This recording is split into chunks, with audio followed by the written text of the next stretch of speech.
पत्थर था मगर बर्फ के गालों की तरह था। पत्थर था मगर बर्फ के गालों की तरह था। एक शख्स अंधेरों में उजालों की तरह था। ख्वाबों की तरह था, ना ख्यालों की तरह था।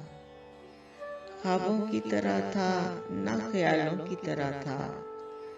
वो इल्मे रियाज़ी के सवालों की तरह था।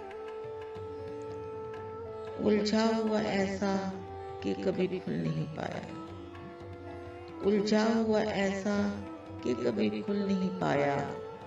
सुलझा हुआ ऐसा कि मिसालों की तरह था। वो मिल तो गया लेकिन अपना भी मुकद्दर।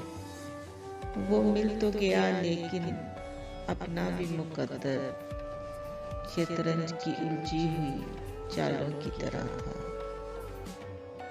वो रूह में खुशबू की तरह था।